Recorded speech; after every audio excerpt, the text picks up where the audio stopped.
ఓం నమ శివాయ. ప్రతి ఒక్కరిని కాపాడేది శివుడు మాత్రమే. అందుకే శివుడు ఎంతో ప్రీతికరమైన ఆరుద్ర నక్షత్రం మాసంలో వచ్చే రోజు. ఆ రోజున శివుడికి శివాలయాల్లో ఉత్తర ద్వార దర్శనం చేస్తారు. శివ ముక్కోటి రోజు శివకేశవులను దర్శిస్తే సంతృప్తి కలుగుతుంది. శివుడికి నాటు ఆవు నెయ్యితో తెల్లవారుజామున అభిషేకం చేయాలి. ఆరోగ్యం కోసం అయితే మృత్యుంజయ స్తోత్రం, ఐశ్వర్యం కోసం అయితే శివ పంచాక్షరితో చేయొచ్చు. వివాహం జరగాలంటే పాశుపద మంత్రంతో చేయాలి. ఏమైనా కష్టాలు వస్తే ధనుర్మాసంలో వచ్చే ఆరుద్ర నక్షత్రం రోజున నాటు ఆవు నెయ్యితో అభిషేకం చేయాల్సి ఉంటుంది. పువ్వులతో శివలింగాన్ని తయారు చేసి అర్చన చేస్తే శివానుగ్రహం కలుగుతుంది. నూకలు లేని బియ్యంతో పాయసం చేసి శివుడికి నివేదన చేయాలి. ఆ తర్వాత ఆ పాత్రను దానం చేయాలి.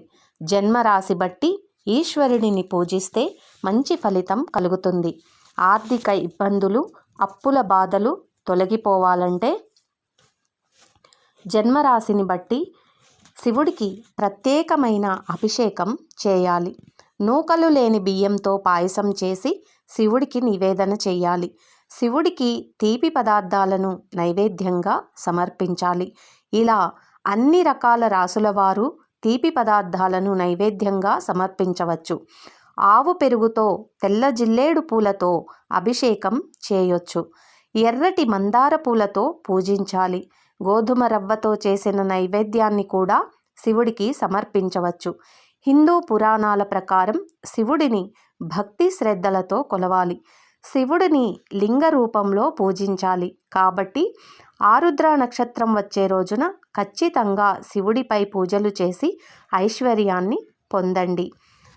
ఈ సంవత్సరానికి మనం ఈ ఆరుద్ర నక్షత్రం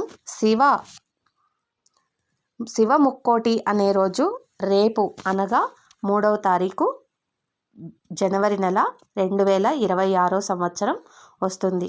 కాబట్టి రేపు ఉదయాన్నే ప్రాతకాల సమయాన్నే శివుడికి నాటు నెయ్యి ఆవు నెయ్యితో కానీ లేదంటే మనకు దొరికిన వాటితో అభిషేకం, చెరుకు రసం కానీ, ముఖ్యంగా ఆరుద్ర నక్షత్రం రోజున అన్నంతో అభిషేకం చేస్తారు శివుడికి.